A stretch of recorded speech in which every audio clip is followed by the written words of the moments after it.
अगर Donald Trump ने भारत के खिलाफ जहर उगलने वाले अपने सलाहकार पीटर नावेरी की सुनी तो भारत पर बड़ी मुसीबत आ जाएगी, क्योंकि ये कयास तेज हो गए हैं कि ट्रंप अब भारत की आईटी सेक्टर की सर्विस पर भी टैरिफ लगा सकते हैं और उससे ज्यादा टैक्स वसूल सकते हैं।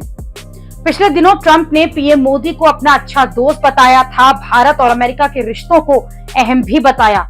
पीएम मोदी ने भी ट्रंप को पॉजिटिव रिस्पांस किया था और ऐसा लग रहा था कि सब जो है वो पटरी पर आ जाएगा, लेकिन ट्रंप के करीबी समर्थकों में एक लॉबी ऐसी है जो कि ये चाहती है कि ट्रंप भारत को सबक सिखाए।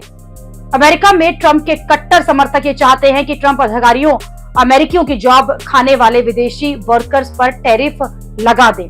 ट्रंप के ऐसे ही एक समर्थक हैं जैक। इन्होंने ये मांग रखी है कि अमेरिका जितना भी काम आउटसोर्स करता है, आउटसोर्स हो रहा है, उस पर टैरिफ लगा देना चाहिए। और ट्रंप के समर्थक की पोस्ट का ट्रंप के ट्रेड सलाहकार पीटर नवारो ने भी शेयर किया है, यानी कि पीटर नवारो भी ये चाहते हैं।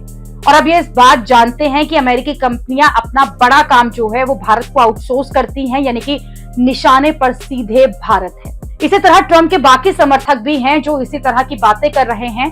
ट्रंप ने भारत के सामान पर तो टैरिफ लगाया है, लेकिन अब आईटी सेक्टर्स की जो सर्विसेज हैं वो भी टैरिफ के दायरे से अभी फिलहाल बाहर है। अगर ट्रंप ने भारत की आईटी सेक्टर की सर्विस पर भी टैरिफ लगा दिया तो बवाल मच जाएगा, क्योंकि भारत की दिग्गज आईटी कंपनियां जो हैं वो 50% से ज्यादा रेवेन्यू अमेरिका से लेती हैं।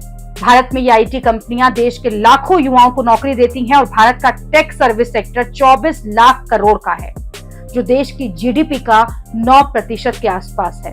अगर ट्रंप ने भारत की आईटी सर्विस पर भी टैक्स लगा दिया तो इससे अमेरिका की मार्केट में जो भारतीय कंपनियां हैं उनकी सर्विस जो है वो महंगी हो जाएंगी और उन्हें काम मिलना भी मुश्किल हो जाएगा।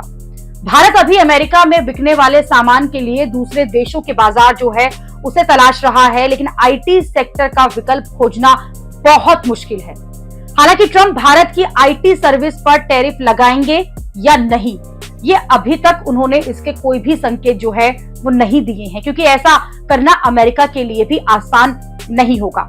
अमेरिका की टेक कंपनियां भी भारत की सस्ती आईटी सर्विस के भरोसे ही चलती हैं। उनके पास भी भारत का विकल्प तलाशना आसान नहीं होगा। लेकिन ट्रंप के कट्टर समर्थक तो यही चाहते हैं।